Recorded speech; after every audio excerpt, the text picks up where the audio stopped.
Neurodivergent behaviours are not only restricted to humans as it once seemed. With research still ongoing, it seems that your pets may also be neurodivergent, from the way that they behave to the way that they play. In this documentary, we will be exploring the potential of pets, such as cats and dogs, to display ASD, but also their relationship with owners and how people who have other conditions like OCD, anxiety, depression and autism really get along with their pets and how this can benefit them. We interviewed a couple of our friends who have neurodiversity and also have pets. So my name's Holly, I'm 26 and I have a dog. I'm Nova Ershad, I'm 21 and I've got a snow Bengal cat.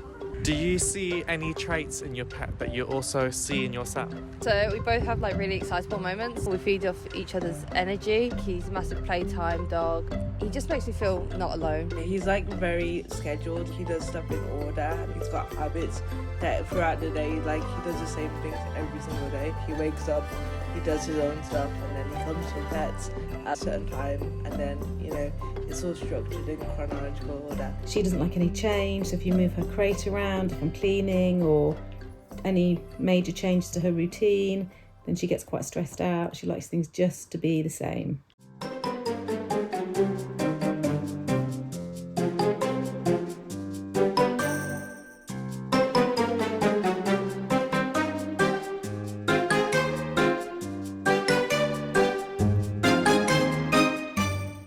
I've always had dogs in my life. There's not been a year in my life where I haven't had one. Dogs are so good at feeding off your energy, so being able to know that there's going to be someone always there knowing you, it just makes you feel good.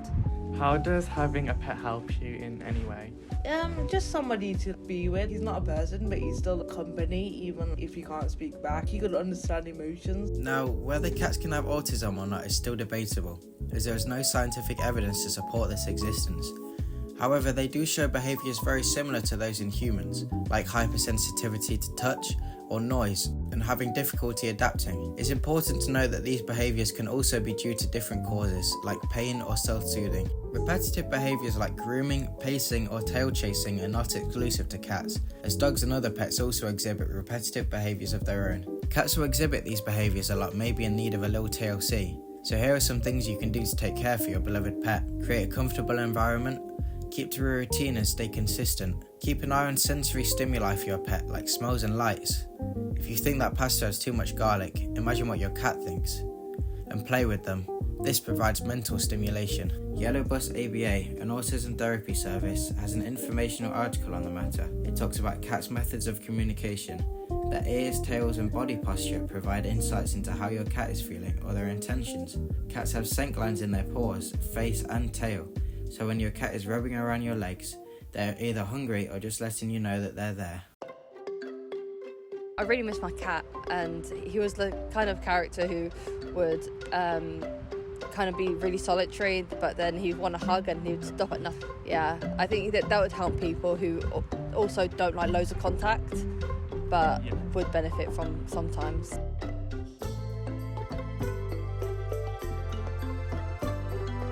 This is Miko Akapapu. She's 3 years old. Like most dogs, she has a very busy brain, almost like she's probably a little bit neurodiverse, so we like to keep her stimulated by teaching her tricks.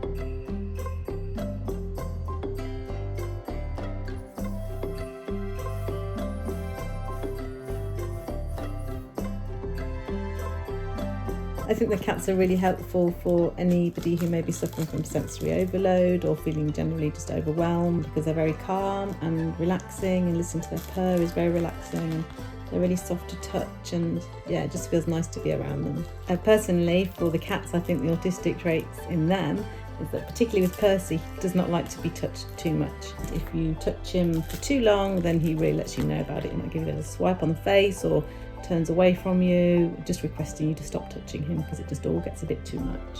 Turns out, when it comes to neurodiversity, our pets are just like us. Sometimes they need a little extra patience, a lot of love, and maybe a few more treats along the way.